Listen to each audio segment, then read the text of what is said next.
In 2006, Ford Motors was on the brink of disaster, but by 2009, they had staged a stellar comeback. In 2006, Ford executive team members read a book entitled "A Setback is a Setup for a Comeback," written by Willie Jolley.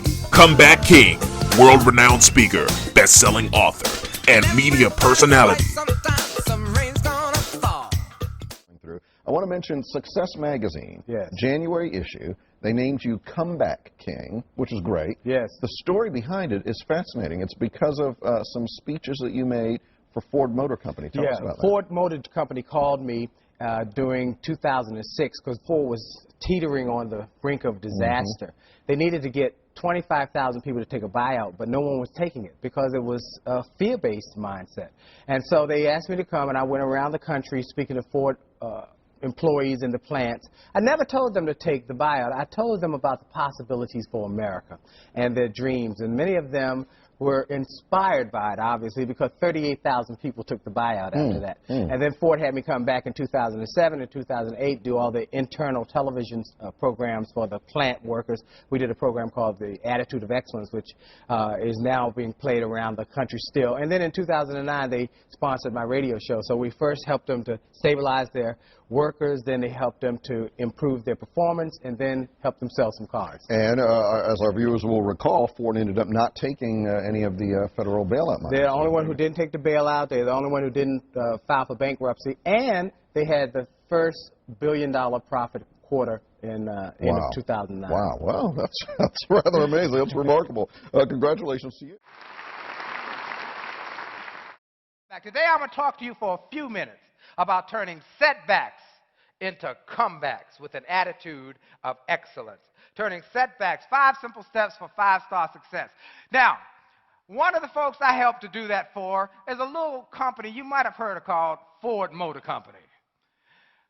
In 2006, I got a call one day from Ford Motor Company. They had a new CEO. His name was Alan Mulally. Brilliant, brilliant man, who had come in with a great team, and they had a plan that they've developed to turn Ford around, because Ford was struggling. They'd gone from 25% market share to 15% market share. And if they didn't make a change quickly, they were going to be out of business. Alan Mulally started working, but one of the first things he wanted to do was to stabilize the workforce and get the workforce stabilized and changed. So he gave a generous offer to those who had been working there, some of them as long as 50 years, to take a buyout. But not many people were taking it. Imagine that you worked for Ford for all of your life. Your father worked for Ford and your grandfather worked for Ford. They didn't want to take the buyout. After a few months of trying to offer this buyout, one day I got a call from Ford. They said, one of our people in our executive suite read your book, A Setback Setup for a Comeback, and heard that you've helped companies to make comebacks. We'd like you to help us in an effort we're doing. We want you to help us to get this buyout to our people. And I said, I'd be happy to do it. But I said, I don't want to talk to them, though, about taking the buyout. I'd rather talk to them about living their dreams. I'll tell them how I was a nightclub singer who got fired and replaced by a karaoke machine. And how I was broke, busted, and disgusted. But I made up my mind that in America, if you have a dream and you're willing to work hard on that dream, you can live your dreams. They said, we'd be happy to have you share that message. And for 6 weeks, I went around the country every day in a different city, doing sometimes 2 plants a day every day. And the night before Thanksgiving, 2006, I did my last program. Flew home that night on the last thing smoking in Washington, D.C. The next day was Thanksgiving, then Friday, Saturday, Sunday, and Monday was the buyout day. They had to make a decision that Monday. Tuesday, they tabulated the results. And on Wednesday, I got a call first thing in the morning from the Detroit Free Press. They said, Mr. Jolley, we just want to let you know that 38,000 people took the buyout. 25,000 was their goal, but 35,000 took the buyout. They said, what did you tell them? I said, it's about living your dream in America. And that if America, you can turn your setbacks into comebacks. They then had me go and do all the television spots for the internal television message about an attitude of excellence that they would play throughout the plants during the day. And as you all know, in 2009, Ford was the only one of the big three who did not take a government bailout. And in 2010, they've had $2 billion quarters where they've had a profit. What was the secret to turning setbacks into comebacks? The secret was a simple thing that I learned over the years by speaking to high-end organizations, that there are 5 areas that all leading-edge organizations consistently have in their pool of talent. 5 areas. First, leadership development. Developing leaders at every level of the organization, from top to bottom, mid-managers, managers, those who answer the phones. Everywhere you find a leader who's being developed. Number 2 is change management. Seeing that change is not the enemy. Change is an ally. All progress is the result of change. Number 3, team building. Creating world-class teams. If you can think like a team and work like a team, you can win like a team. Number 4, creating wow customer service, where you don't just do good customer service or even really good customer service, but you do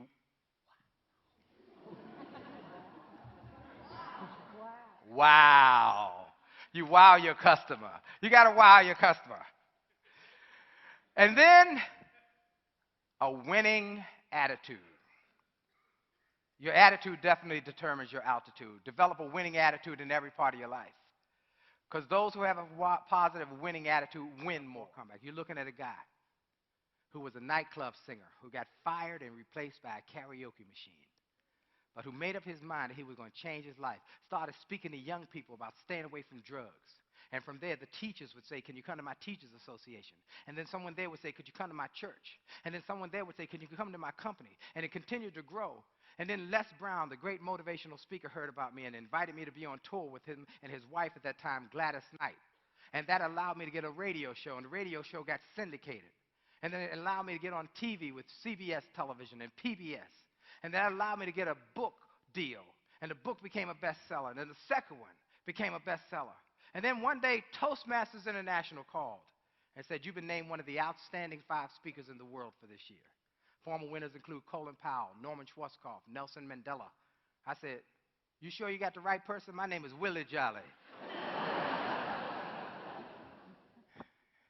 Ladies and gentlemen, if you have a dream and you're willing to work hard and pursue excellence, stuff is going to happen, but a setback is nothing but a setup for a comeback. Change is good when your attitude is great, so you must always be working on your attitude. When stuff happens, find a way to see something positive. And last but not least is think up. Make up your mind to win. That's me and Dr. Stephen Covey. We did this tour together in Australia, and he talks about win-win. If you want to win more in life, serve others first. If you serve more, you'll win more.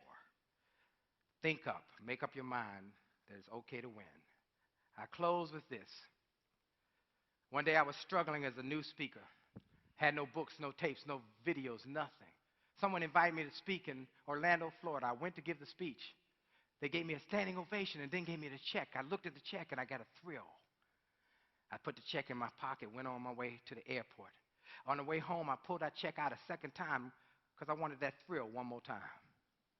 But then I realized that money was already allocated. It was gone. Anybody got your check and before you get home it's gone? Anybody ever been there? I started having a pity party. This gentleman across the aisle struck up a conversation. He must have sensed I was struggling. He said, young man, how old do you think I am? I studied him. Sir, I think you're about 60.